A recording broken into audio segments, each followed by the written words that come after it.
I think defence की valuations justify नहीं करती आज भी, okay. After not being at the peak. Second, I think defence एक बहुत widely accepted sector in terms of weightages in big index नहीं, right? आपको स्टॉक स्पेसिफिक होना पड़ेगा। अगर आप डिफेंस जैसे सेक्टर या कोई भी ऐसे सिक्लिकल सेक्टर्स को लेते हैं तो आपको एग्जिट बहुत महत्वपूर्ण होगी, ना कि सिर्फ एंट्री, क्योंकि उसकी वेटेजेस नहीं है। निफ्टी एनएससी 500 में डिफेंस की वेटेज देख लीजिए, निफ्टी में वेटेज देख लीजिए, there is a very small indices, उसको आप लागू नहीं कर पाएंगे अपने पोर्टफोलियो पे।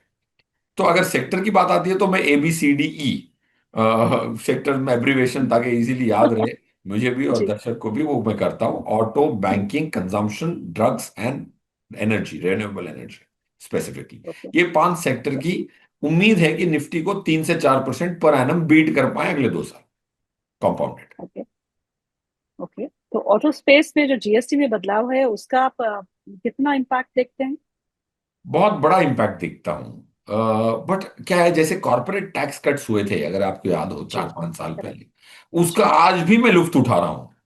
इसीलिए तो निफ्टी जो 21,702 बार जाके आई, कैपिटल गेन टैक्स बढ़ गए लास्ट फाइनेंशियल ईयर में, वापस मार्केट 21,700 से वापस यहाँ पे है, राइट? इतनी स्ट्रांग बाउंस बैक्स क्यों हुई? ट्रम्प साहब ने तो इतना डरा दिया, उन्होंने कहा कि 2-3 दिन में मैं मार्केट को 10% से गिरवा दूंगा, इंडिया मार्केट की। बट जी। नाकाम इसीलिए रहे कि जिसने बेचना था बेच चुका। फ्यूचर्स में भी FII 92% शॉर्ट है, कैश में बेच चुका है। डोमेस्टिक फंड मैनेजर से बात करूं तो बोलता है मैं बेचूंगा तो खरीदूंगा क्या, कितने दिन कैश में बैठूंगा? तो डोमेस्टिक वाला बेच नहीं पा रहा है, रिटेल वाला लेवरेज नहीं है, रिटेल लेवरेज नहीं है। 5 टॉप ब्रोकर से बात करें, मार्जिन उनकी MTF book, margin trading fund की बुक जो है वो पीक पे नहीं है। So retail is not leverage, FII is very light, domestic can't go light. That's why Trump also was not successful in creating panic in Indian market.